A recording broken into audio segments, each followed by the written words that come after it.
гӯё ҳар касе ки ба мобилизатсия рафтагӣ 300 000 рубли тақсимшон мекунанд. Мигратсиони карта дар работа навистагӣ 3 моҳ патент наспорида Тоҷикистонро метавонед ки ба 20 декабр муроҷиат кунед барои продлит кардани регистратсиятон. Ман номи видеоро дурӯғ наменависонам, аз пеши худам наменависонам, вале ҳамчуноне фикр карда менависонам ки ба мардум интересни бошад.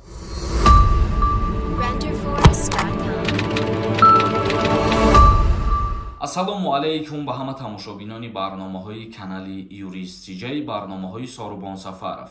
Тамошобинони азиз, видеоро то охирша тамошо кунед, лайк мондана фаромӯш накунед. Ман дар ҳамиҷа як чиза қайд карда мегзарам. Агар касое ки ҳуҷҷатҳош буд шидагӣ боша ва бихоҳад ки границаи Қазоқистона бигзара, пас дар инами рақамҳо занг бизанед. Аз Москва ва Московский област гирифта границаи Қазоқистон мебара ва худо хоҳад соқи саломат гирифта меёратон бо. Мошинои замонавӣ дора ва таҷрибаи кории зиёд дора. Ҳатман занг бизанед, айноми юрист гап занед. Инак шурӯъ мекунем як ахбороти нав оиди нафароне ки ба мобилизатсия даъват шиданд ва оиди нафароне ки бо тариқи шартнома ба артиши Федератсияи Россия рафтанд.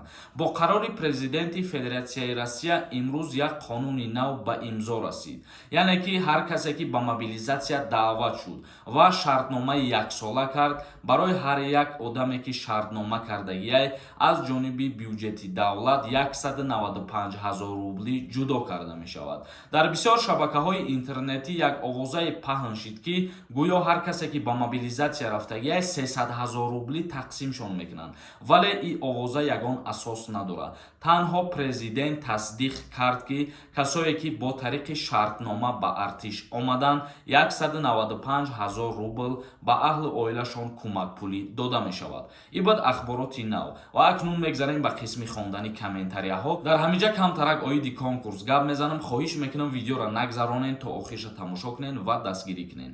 Чӣ хеле ки медонед, дар канали ма конкурс рафтестай. Рӯзи 6 ноябр ба вақти соати Тоҷикистон соати 13:00 конкурси мо финал дора. Дар канали Юрист Тиҷаи финал мегзара. Ҳозирашда 250 дона билет мондагиай. Касе ки мехоҳад билет бихара, инами картаи Сбербанкда сумтона партоен. И карта ба номи Мунис Хуршедович мебошад. Нархи як дона билет 200 рубла дар бар мегирад. Касое ки билет хариданиен метавонед ки бихарен. Дар WhatsApp нанависонед ки билет ҳаст ё ки не. Бихарен, чектона дар инами рақамҳои WhatsApp рӯй кунед ва мо ҷошда билетҳои шуморо рӯй мекунем. 31 дона приз дора, 3 рӯз пас финалай. Агар касое ки ба аксия билет бихаранд, ба 1000 рубл 10 дона билетон метиҳем ва ба 500 рубл 3 дона билетон метиҳем. Шанса даст натиҳем. Ашк нависондай. Ассалому алайкум ака. Мигратсиони карта дар работа навистагӣ 3 моҳ патент наспорида Тоҷикистон равӣ. Проблема мешавад, яъне депорт мекунанд. Барои 2 моҳ ва 3 моҳ фикр мекунам ки дар таможни аэропорт ҳеҷ мушкилие бар намеояд. Чунки вақте ки 2 моҳ ё 3 моҳ истодагиен дар таможни аэропорт, агар аз шумо ки патент пурсиданд, шумо метавонед бигӯед ки ман кор омадам ва кор наёфтам, боз ба Тоҷикистон рафтаистам. Муҳлати мигратсиони картаро метавонед ки нишон бидиҳед. Вале агар ки мигратсиони карта работа бошаву дар болои кор бепатент қапанд, дар ин ҳолат автоматӣ депорт мешавед. Исмоилов нависондай. Ассалому алайкум акаи Сорбон, патент дар Санкт Петербург чанд сомон мешавад? Ака пешакӣ раҳмати Аллоҳи меҳрубон нигаҳбон боша шуморо ва ҳамаи ғарибона. Худованд ҳамамона нигаҳбон боша ва худованд ҳамамона баракат ато кунад. Оиди патент ма дирӯз танҳо барои Москва гап задам. Дигар шаҳрҳош маълум нестай.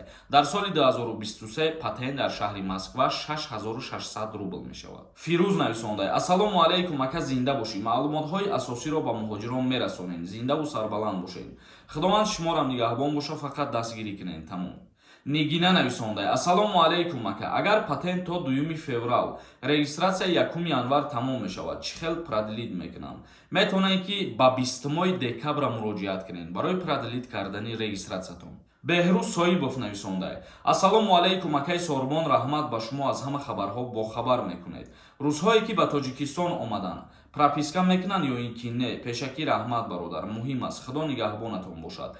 бале ҳар шаҳрванди хориҷие ки вориди ҷумҳурии тоҷикистон мешавад вай прописка мекунад. Мисол мегирем, агар ҳатто шаҳрванди ҷумҳурии тоҷикистон аз шаҳри Кулоб ба Душанбе ки омад, бояд ки дар пропискаи Душанбе бошад. Агар ки зиёда аз 1 ҳафта қарор бигирад, агар ки то 1 ҳафтара беста бе прописка мумкин аст. аз 1 ҳафта ки зиёд шид, шаҳрванди куҷое боша, бояд хеча дар қайд бимонад.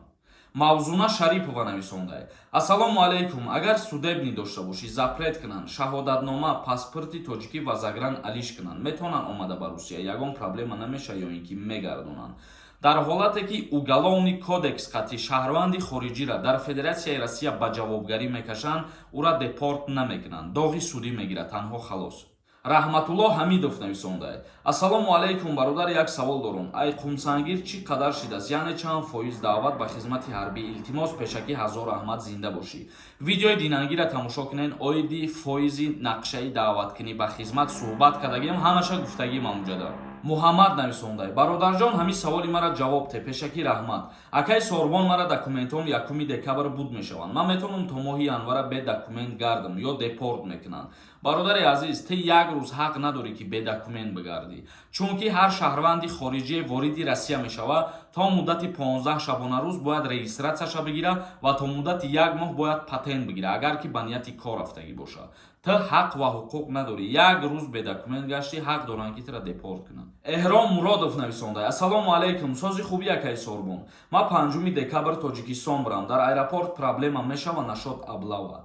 27 ноябр даъваткунӣ ба хизмат ба анҷом мерасад. Фарух нависондаe: акай Сорбон, илтимос ҷавоб те. Агар ман аз Иркутск ба Питер равам, бояд патент аз нав кунам, камтар маълумот медодӣ. Илтимос ҷавоб те. Дар ҳар куҷое ки қарор дорӣ, дар ҳар куҷое ки кору фаъолият мекунӣ, патент ва регистратсияи ти бояд ки аз ҳамун шаҳр бошад. Охунзода нависондаe: Ассалому алейкум, ака патента дар ҳамин соли 2022 5 моҳа платит кунем. Соли 2023 дар чекҳои кор меброянд. Бисёри нафарҳо оид ҳамин савол додестиянд ки мо метавонем як бора 5 моҳа ё 6 моҳа предоплата кунем бо нархи арзон ва ма ин чиза ба ягонататон сабед наметиҳем. Мумкин ки дар соли оянда вақти патент қимат мешавад, шумо қарздор бубуред. Ба ҳамин хотир ҳозираш да ҳар моҳаша споридан гирем, баъди соли нав ҳамун қимат кишид бо қайсари нав, мақсад кодои навша ки дастрас карден меспорем, баъд ҳамаи чизош алиш мешава. ҳар сол хитон медонен ин чиза.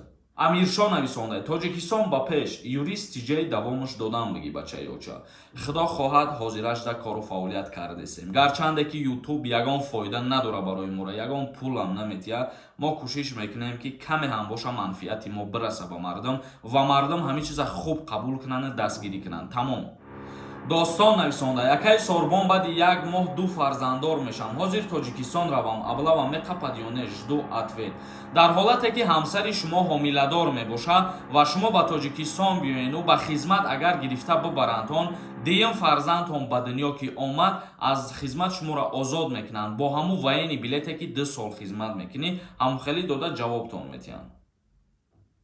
Сироҷиддин Давлатов нависондаe: Ассалому алейкум, созен хубен ака. Ман Россия 2 моҳ шид омаданам. Метавонам бирам ба тарафи Россия? Патент доштам ака, бирам документ карда метавонам. Агар ки бе ягон нарушения омада бошӣ, бале метавонӣ айсари нав бирай, бо ба мисли пештара ҳуҷҷат кунӣ, кор кунӣ. Абу нависондаe: ака, ҳамин видеоҳота мепартои хиёл мекунам патента бардоштиянд. Яъне ки ту барои номи видеора навистан гуфтестай, ман номи видеора дурӯғ наменависонам, аз пеши худам наменависонам, вале ҳамчуноне фикр карда менависонам ки ба мардум интересни бошад.